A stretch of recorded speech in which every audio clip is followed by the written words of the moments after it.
live stream. We pray your blessing upon us as we have this conversation. Grant us your wisdom and your inspiration. In Jesus' name we pray. Amen. Amen. So, how are you? It's been a week, hasn't it? Yeah. I think it's just important to name the anxiety of the continuation of the pandemic. Mm-hmm.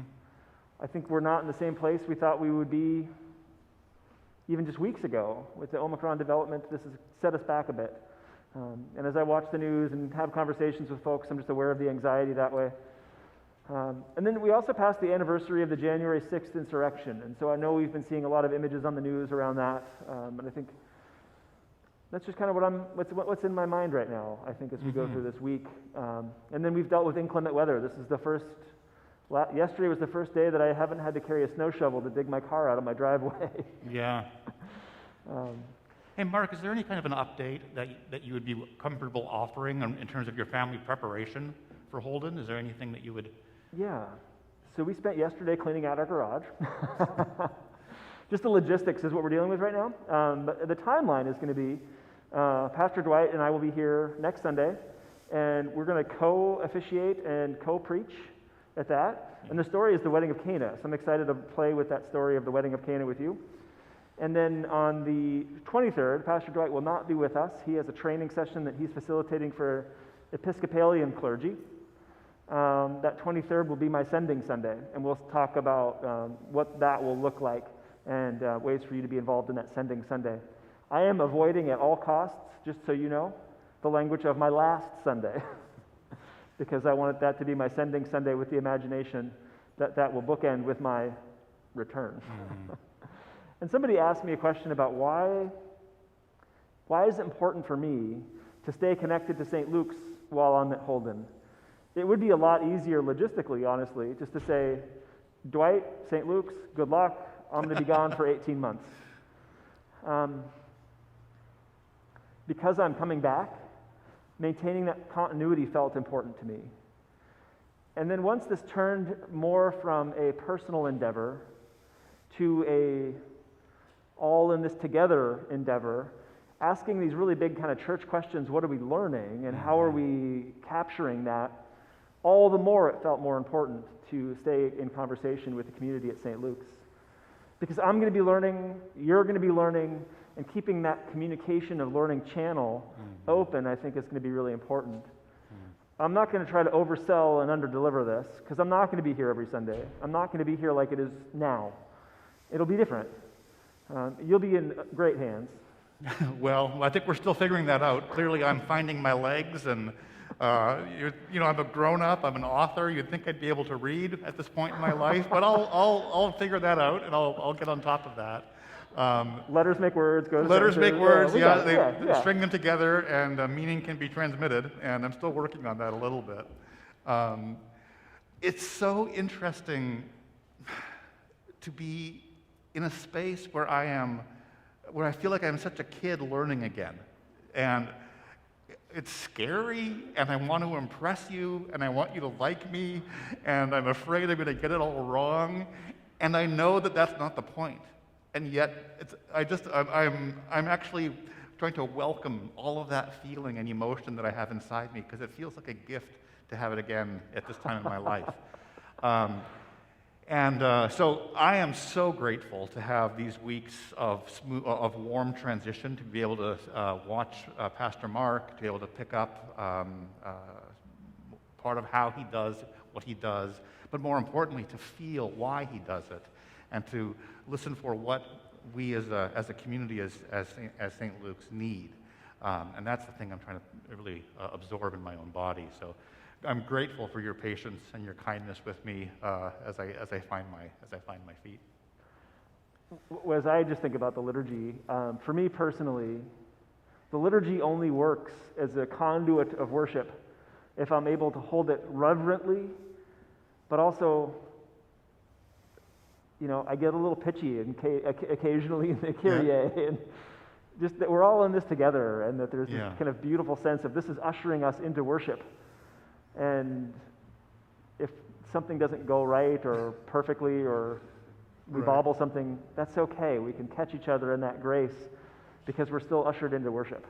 And that's really what the heartbeat of that liturgy is. Whether or not I miss the tone in the Kyrie or not, hopefully isn't going to destroy anybody's worship experience. As try as we might not to make those mistakes. Anything coming in from the live stream? I know we've got people engaged in the online audience.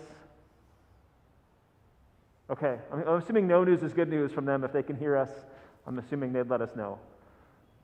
Yeah, Cheryl. Pastor Dwight, do you sing? The question was, does Pastor Dwight sing? So I have had a journey singing.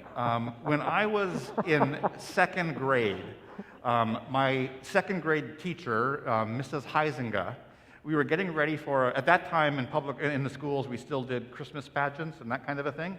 That's how old I am. I also grew up in the prairies of Canada. I attended a 2-room schoolhouse. Like, we're talking, I'm that guy. And I was very loud in my singing. I wasn't necessarily skilled. And Mrs. Heis encouraged me to mouth the words. And I kid you not, I did not sing again until I was in college.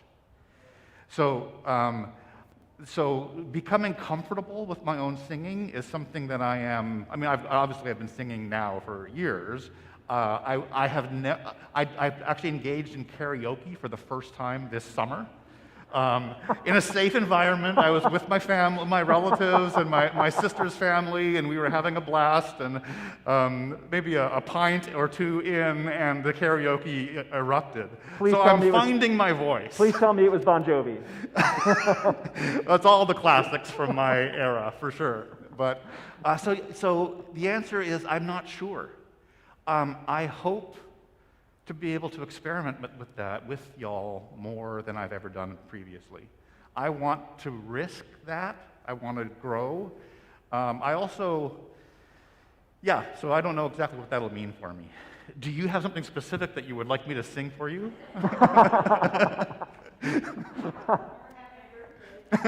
Is it your birthday? Oh, well, let's sing. All right. Happy birthday to you. Happy birthday to you. Happy birthday, dear Cheryl. Happy birthday to you.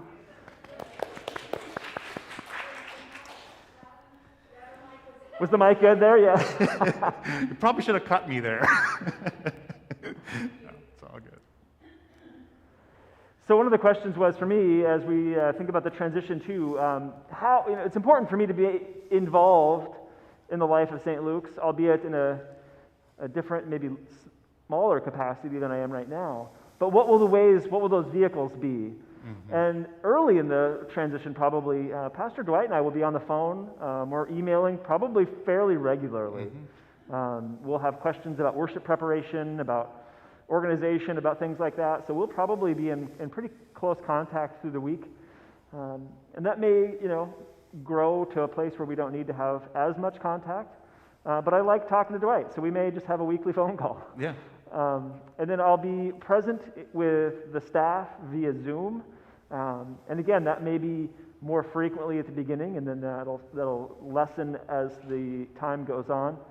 And then I'll also be present with the board via Zoom, and be able to communicate to the board what I'm learning, what my experiences are up at Holden, and create kind of that connective tissue between these learning communities here at St. Luke's and up at Holden Village. Those kind of connections feel important to me.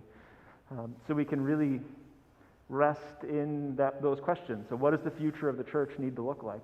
What are we learning together so it doesn't happen apart from what's happening at Holden and what's happening at St. Luke's? Because we have this opportunity to work with Dwight and have this big conversation, keeping those connections seem to be important to me. My plan right now is also to keep making my Wednesday check-in videos, but I'll do that from the position at Holden Village. So I'll do a Holden check-in. And my idea is, too, that you'll get an idea, if you've not been to Holden Village, you'll get an idea of just what it looks like up there. It's a spectacular place. It's nestled in the largest non-volcanic mountains in Washington State. This huge canyon with dramatic scenery all around. And then it's an old mine, so it's got all these like quirky little places and quirky little things. And so I'm excited to share that with you in a video that I'll produce and release on Wednesdays. So that'll be, my hope is, we'll put that on the St. Luke's Facebook page. And then if you are a fan of Holden Village, you'll also get that in their Facebook page. So my goal is secretly just to increase my YouTube viewership. There you go.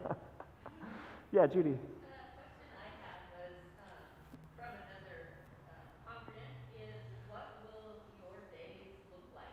Yeah. You as the resident pastor of Holden. So as a resident pastor at Holden Village, that's a really good question. I don't entirely know the answer to that. You're responsible for holding or creating what they call sacred spaces that happen daily.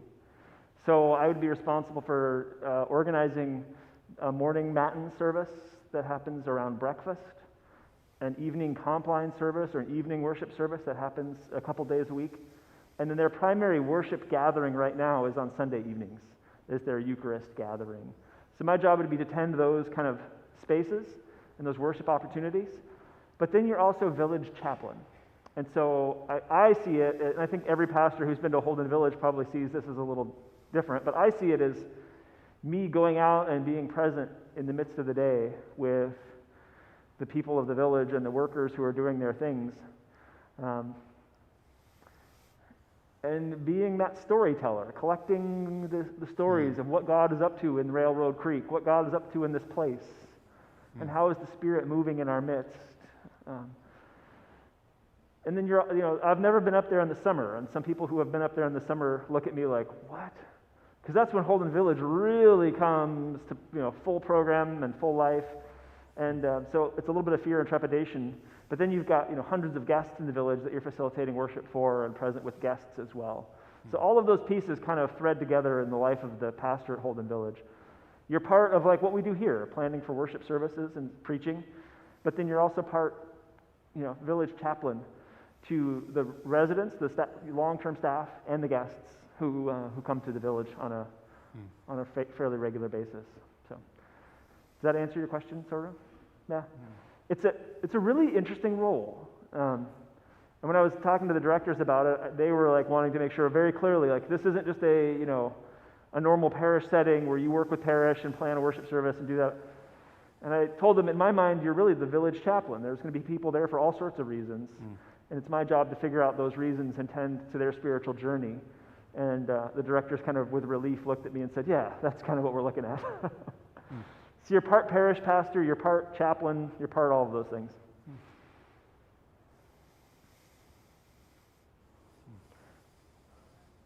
Yeah, keep going. So another question was the 100 or so people who live there. Yeah. Do they own a home there, or is it all through the church? And what are they doing there? So the question is, what are the people doing there? There's about 100 staff, and right now there are about 60 staff, but they should They're all considered staff. There should be 100 of them right now, usually. And they're all staff. You can't just elect to move to Holden Village. You have to. It's a company town, so you have to work there to live there. And so all of the residents are either children of staff or on staff. And that's the year-round, long-term residents. And the staffing model is really quite unique. There are no long-term staff positions. The longest-serving staff position is the directors, and that's a 5-year term. Most of the other ones are 2 years or even a year. You can even have 6-month employees up there. So it's a pretty high turnover among the staff. But so you don't own anything. Holden Village it's its own incorporated nonprofit entity, and they own. It's governed by a board, and that board hires directors, and they own all of the facility of the village. And so when Heather and the kids and I move up there, we will live in one of the Holden Village houses. They call them chalets up there, which sounds, I think, better to call a mining house from the 40s a chalet. But they're these, they're lovely, they're well kept, they're clean, but they're mining houses from the 40s. And so we will go there, but yeah, that won't be, You're basically an occupant or a tenant as a villager. So what do the villagers do? You're running a village. So they have their own hydroelectric power plant. So there's building and systems engineers that live there. There's a whole battery of people who work in the kitchen, who provide meals, because it's all communal meals. If you live in the village, you eat in the dining hall in the central area. And then you've got musicians, you've got pastors, you've got directors, you've got program people that are planning the winter events, and then there's a whole host of summer programming that happens, bringing in speakers and theologians and residents. There's a team of people that tend to the arts. There's village artists that would come up and be a potter or a storyteller, and they all kind of participate in this rhythm of life together. And then they've got their tasks, whether they're working with electricity or garbage or pottery studios or any of those things. It takes all of those people to make a village work. And then there's housekeeping staff. There's people that do all the hospitality stuff, to tend to all the needs of the guests and laundry and all that stuff. There's a whole army of people that tend to those things. What about medical? That's a good question. Yeah. Here's hoping we don't need that. Huh? But there is a medic on staff. That's another one of the occupations. There's somebody that's either a doctor or, I don't know the medical, but there's somebody that's really good at doing that on staff. I think more than just they can apply Band-Aids. I think they know how to put a tourniquet on you or something. But there is a highly trained medical staff on site. And then part of as we've been talking to the directors about our compensation package, part of our compensation includes a life flight insurance program. So there's a helicopter service from Wenatchee that, should the need arise, we'll get a helicopter ride. Oh, interesting. Which will be the second time that's happened in my life, but that's another story. Yeah, Judy. Several years ago, there were a lot of volunteers also. I know my daughter volunteered there a couple of summers. Yes. So I know there were other professional people that might spend a couple of weeks there doing what they do best. Yep. I don't know whether that's still the case. That is still the case. So it'll be a long-term volunteers where I think it's a 3-month kind of arrangement. You can just go up and volunteer, and they house and feed you and maybe give you a small stipend. So there's a whole range of people who are up there. And then there's a whole team of people called Mavericks. And the Mavericks split wood and carry stuff and shovel stuff, and yeah, it's a whole thing to run the village. Go ahead, Judy. Can you take your dog with you? No. You can't. So the next question is, what's going to happen to our dog? My mom and her husband live in Chelan, and they're going to take Daisy. So we'll be able to see Daisy. Interestingly enough, you heard my story about Sadie and her hang-ups on why she was worried about coming to Holden Village, about her participation in the Altar Guild.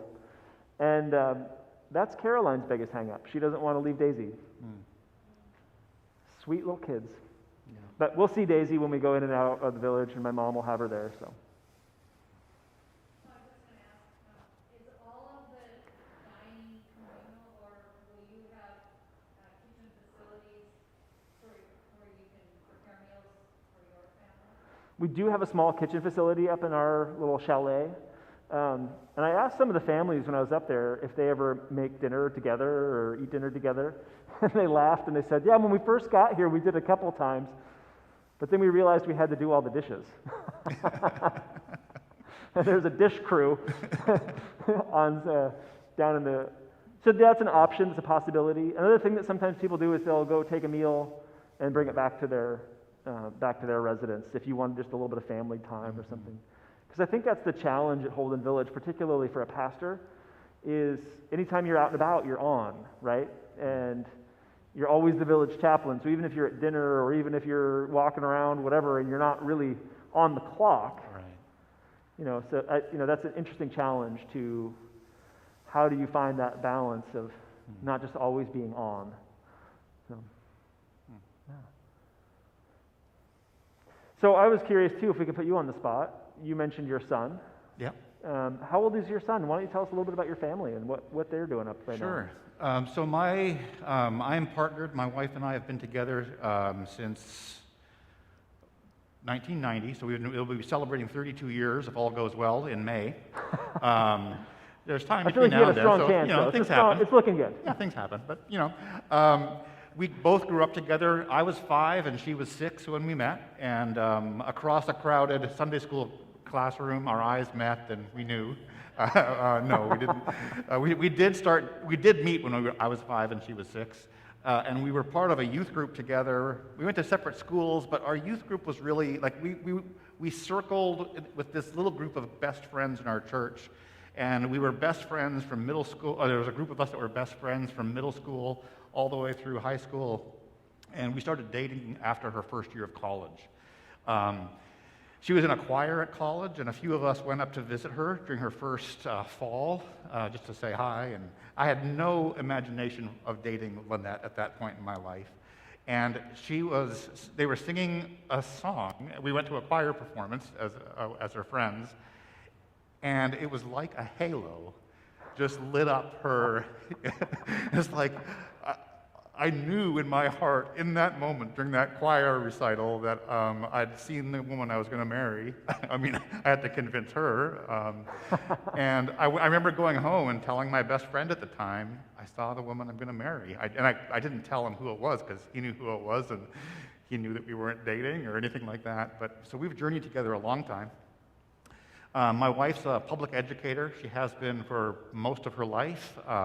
She's taught actually here in the Bellevue School District for many years, and more recently earned her EL, English language endorsement, and now teaches in the Lake Washington School District, guiding students who are English language learners. And she loves that work. Actually, she and I have taught English as a second language in different parts of the world at various times in our life as a way of helping fund our travels and that sort of thing. And so that's English language learning has been a passion of hers for a long, long time.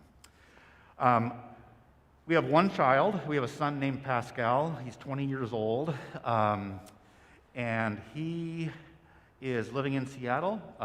He's working right now. He's taking some time off, not sure exactly what he wants to study, and so he's still doing that.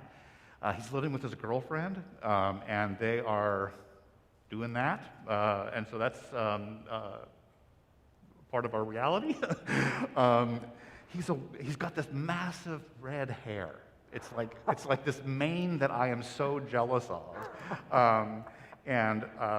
Anyway, my wife and I so earlier I'll tell you a little story about when he and his girlfriend got possession of their apartment in August of this summer.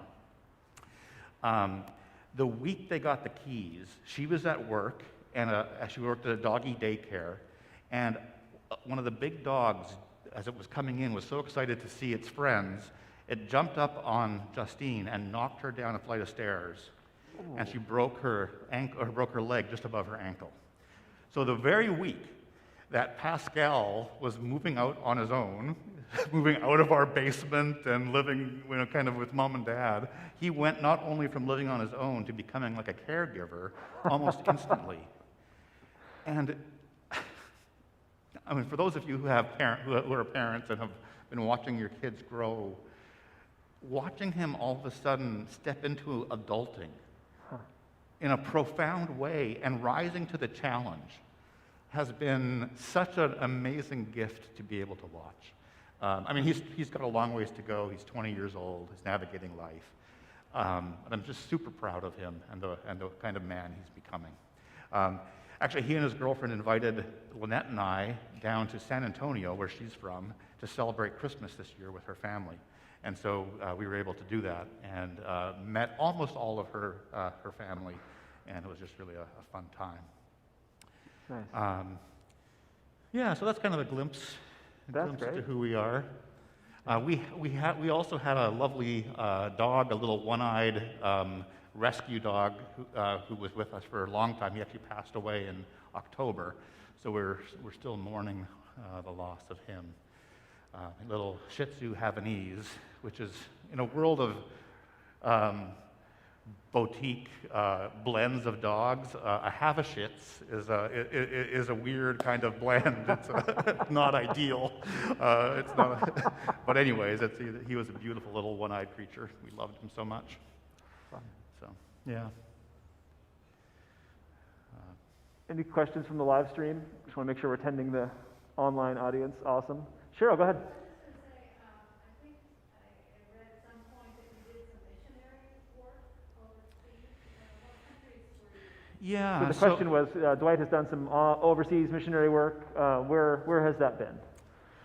Yeah. So we actually, when I was finishing my my first call as a pastor, my wife and I had a sense that we should prepare ourselves to serve overseas, like vocationally. And so we actually, that was our first time. So I went back to grad school, took some more classes in mission and missional work. And as a part of that, we spent a number of months in the former Soviet Union, actually in the Baltic states as they were just being freed or liberated from Soviet rule. And so we spent the bulk of that time in Latvia. But we've done service in Latvia. Lynette's been in Ecuador for service. We've done stuff in Indonesia, Costa Rica.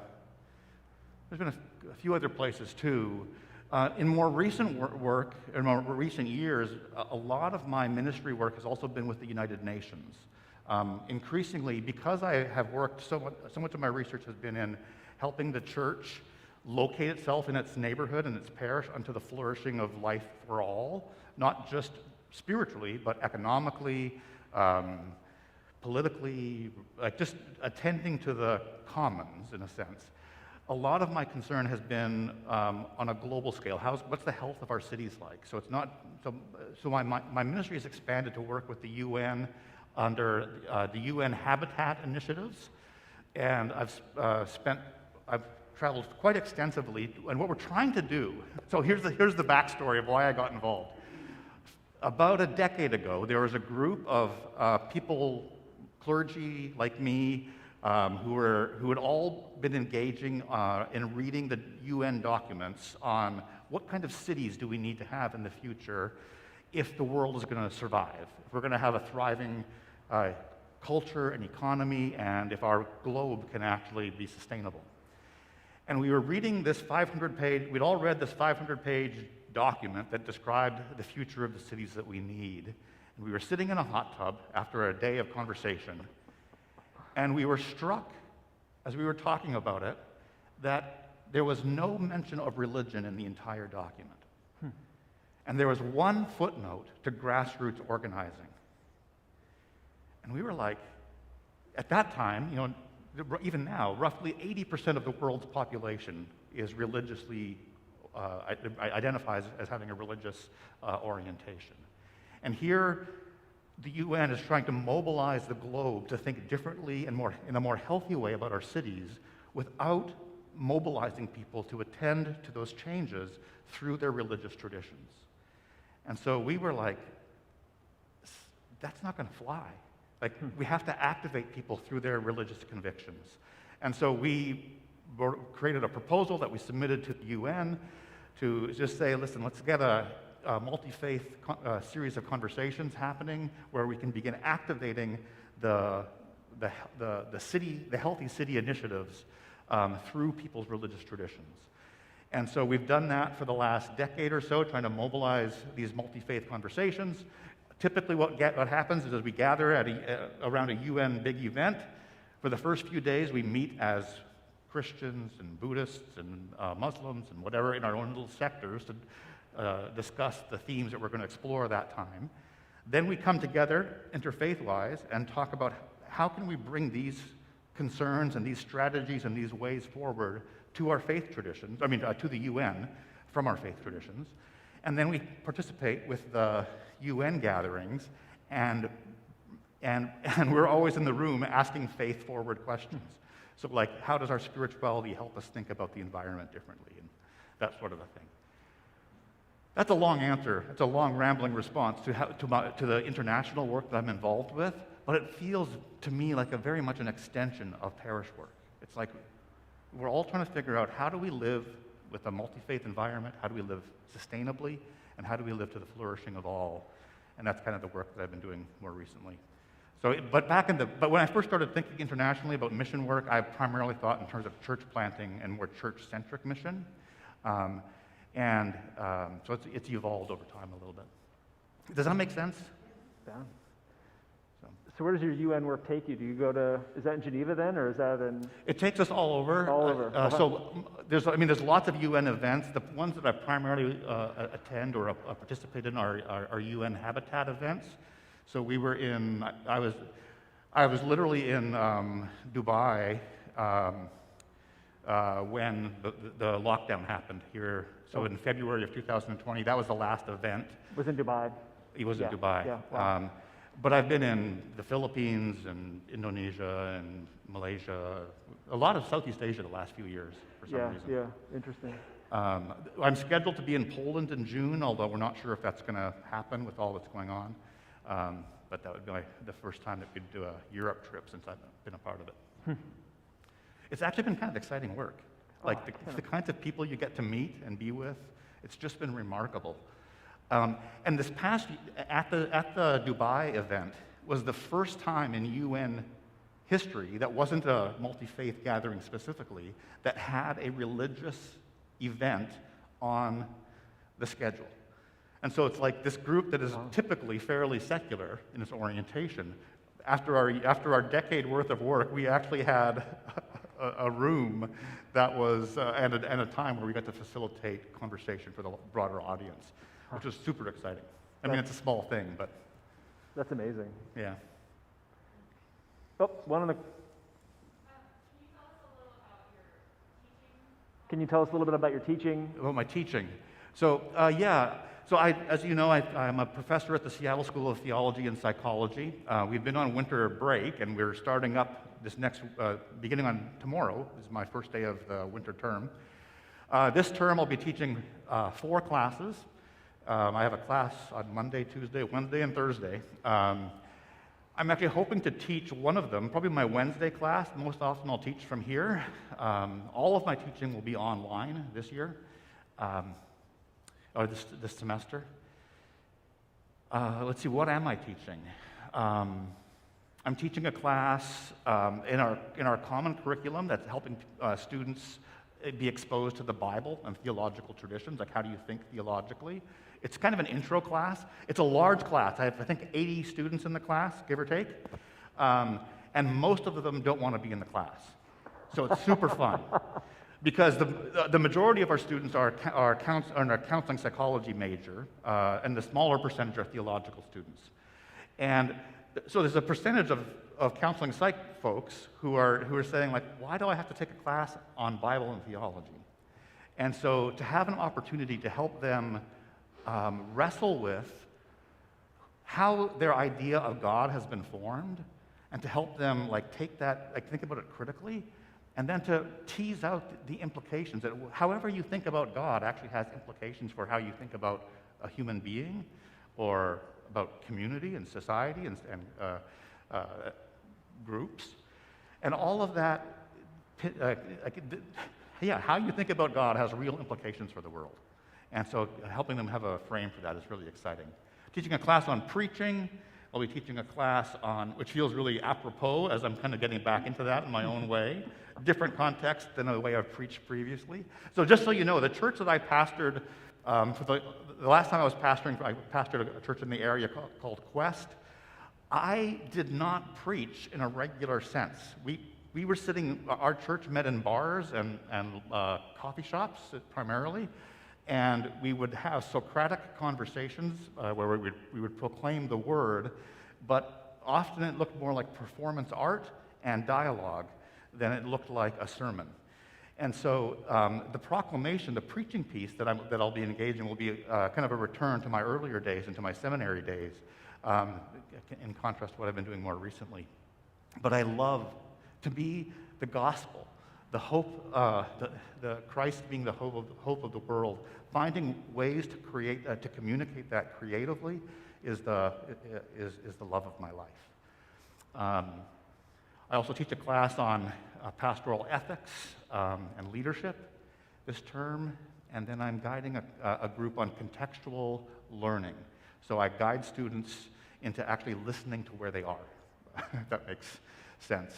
And so I literally help students develop practices of attunement to their physical place. So, yeah.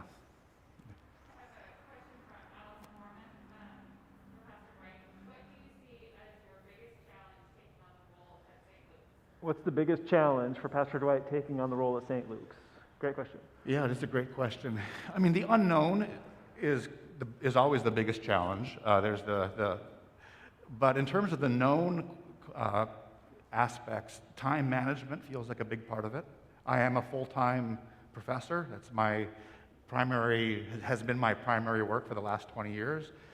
And so adding a congregation into that schedule feels like probably the greatest challenge. I think even today, you've got a sense that finding my own level of comfortability in the liturgy and settling into that's not the biggest challenge. It's something that I have to attend to, and I'll grow in that capacity. But I think it is the time management. And that's a little bit of an abstract way of saying it, because it's not really about time management. It is. What happens when I pastor, and others can attest to this, is that you carry the congregation in your body. It's different than teaching. Like in teaching, I teach a class. Yes, I'm caring for my students, but it's not the same. When you care for a congregation, like as I get to know you, and you rely on St. Luke's to support you and sustain you and to help form your own spiritual life. And I can't do all those things, but as pastor, there's a responsibility to listen to that and to hold it and to metabolize that care and those needs that the community has. And learning to listen and to sense and to know what is needed, that is the work. That's what I mean by managing time. It's like, how do I listen well as a bodied being to the gift of St. Luke's and what St. Luke's is needing? And to me, that's an ongoing kind of discernment piece. But it's the primary work of pastoring. The primary work of pastoring is not leading the worship and preaching. It's like listening to the Spirit of God through the community in the place that we're located and wondering, how do we participate with God unto God shalom here? For us personally and for us as a community and on behalf of our place. Does that I don't know if that answers the question, but I think that's how I'd respond. I'm super excited about it. I can't tell you. I can't fully express how, my love has always been serving Christ by serving Christ's church, and the Academy has been it's been a wonderful space, but I have missed being known in the way that a church knows its pastor. And the thought of feeling in my body what it is to pastor at this time when the church is, in a sense, finding new legs in a post-Christendom world, or however you want to describe that. Like the church's role in society, we all know it's changing.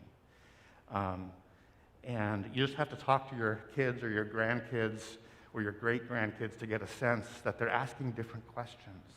And as we're trying to listen for it, as someone who has spent my life studying the church, I wanted to feel in the pastor's seat, not just from the academy side, not just from the academic side and the paper side. I want to feel what it is to be attending to the changing needs so that I can better prepare leaders and journey alongside churches and parishioners more meaningfully. If that makes some sense. I also just think, just to name this, part of what I imagine will be a profound part of these investments that we're making in Holden Village and St. Luke's, this is also going to impact leaders at the Seattle School. Yes. Your participation in ministry and participation in this project is going to impact the future of the church through all of the leaders that Dwight has contact with. And I think it's really important to recognize the impacts that this arrangement really does have. I mean, to Holden, to St. Luke's, to the Seattle school, this is really Yeah. I mean, how many hundreds and, I mean, to estimate the impact, I mean, would be really interesting mathematics. But we're really, this is really a broad, profound, impactful conversation. It is. So I've been thinking about your students and a comment you made that I think you asked them, or at some point they indicated that they had no interest in leading a congregation. And so my question is, so who pays for a master's degree? It's so crazy. And Let me reiterate that for the live stream. So, Pastor Dwight. they're not pursuing that kind of leadership. What are they pursuing? Yeah, great. So the question is, there are students that Dwight teaches that are pursuing an MDiv or an MA, MDiv. MDivs, that These ones. have really no interest in church, in serving churches that look like Yeah. the church. Yeah. So what are they doing? What's their imagination for that? And why would you pay for a degree in MDiv if you don't have an imagination for serving a parish that looks normal? Yeah. So this to me is fascinating. So the last 2 years I've taught this pastoral ethics class. It's actually a year-long class. In the fall we look at the church and worship, and in the spring we look at leadership and ethics. But I have them for a year. They're in their internship season at that time, and the last 2 years, the cohorts, there hasn't been a single student who wants to pastor sort of like an established congregation like this. It's mind-boggling to me. They're taking on student loans just like everybody else is, or like for other degree programs. So they are shouldering that burden. Here's what's so interesting. They have an irreducible, they've had a profound existential experience of Jesus Christ. And they've had some kind of a sense that they are to help shepherd communities of some kind. They're very suspicious. Now, again, I'm speaking generally. I'm not looking. But they're very suspicious of the systems of religious power and are concerned about that. I actually want to really inspire them to enter in and to take advantage of the religious systems and the financial and the ways to get paid and to have a job and so on and so forth. I think there's ways that they can do it. But they are so committed to finding to creating communities that would welcome people like them who don't fit in places like this for whatever reason, whether that's real or just perceived. I mean, I am baffled by it. I genuinely am. I look at some of them sometimes and I think, well, how are you going to pay the student loans back? Like, what are you going to do? And I genuinely don't see what they're going to do. It's in most cases very vague, very maybe something akin to something like neighborhood chaplaincy. There are some who actually maybe would go down the path of chaplaincy in a more direct way, or some kind of something non-parish work, but they just have this sense that they need to prepare themselves to lead a community. But again, it's more like what they're rejecting than what they're welcoming. And again, it's just, to me, it's some kind of a sign of a change that's happening in the church, writ more broadly. Like the fact that there are young people who experience Christ, feel that sense of call, and go and prepare themselves for the yet unknown. It feels like the first chapter of Jeremiah, when God calls Jeremiah and then God says, now go get yourself ready. That's how it feels to me, and I just commend their courage. And I wait with bated breath to see where they're going to go. Because of the academic requirements, in most cases they are in a church or church-related kind of place. Or church-related kind of ministry. So yeah, this year,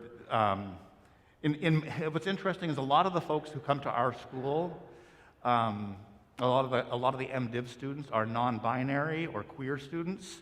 So they've, in many cases, Our theological students have known some measure of exclusion or from either the church or even in some cases their families. And so fostering communities that are welcoming and affirming of all, that are really proactive in they're very aware in terms of intersectionality, and wanting to really develop communities of welcome. I think I mentioned this in one of our board meetings in December, but this group of students that I'm with right now, they lead chapels at my school. And the chapels on Wednesday are just short times of prayer and Eucharist, usually 15, 20 minutes, something like that. And I think it's as a combination of their unique experience of exclusion and their desire to lead communities in welcoming and affirming kinds of ways. The very first chapel they led, they created a space where people just wanted to be. And people stayed for an hour and a half and just lingered and shared and talked and created. And I find it so, like they led with the problem, there's a sense in which they brought forward the pain that they had experienced in church. They brought forward their concern about being in that space, in that chapel space together. They were sort of testifying to their fear of misusing power, religious power over other people.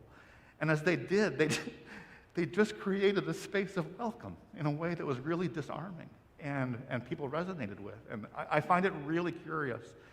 I feel like for us, as I think about St. Luke's, and I don't know fully what our time together over these next few 18 months will look like, but listening to the people who maybe were once a part of us and who are not anymore, listening to their fears, their concerns, all of that stuff, it feels like really important data to help us wonder about what our future might look like. And I think that's what I'm listening for as I attend to these students. Like they're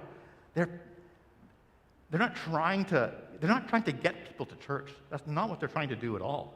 They're trying to authentically live their faith in a way that resonates with them, and they don't want to put on a show for anybody.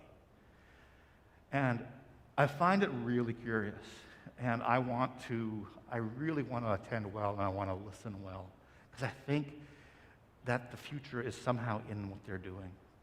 We all know from church history that change does not happen from the people at the seat of power. Change happens from those most on the margins. And so I'm really curious to listen to those voices who have been marginalized by the church, and in this case, these students would be some of those. And what is it that they are longing for? What can they not say no to? Like there's something that's compelling them enough to take on student loans without the promise of a job. That's remarkable. And I'm repeating myself, but yeah. And there's something really exciting about St. Luke's being at the confluence of those stories, about what we're doing at Holden, what's happening here, what's happening at the Seattle school. People like me don't often have access to the people like that you're articulating their story. I mean, if somebody's been wounded and damaged by the church and doesn't want to have anything to do with the church, they typically don't find me, and it's hard for me to find them. But there's this group of people that has been damaged, been wounded, excluded, and marginalized that are finding you. Yeah.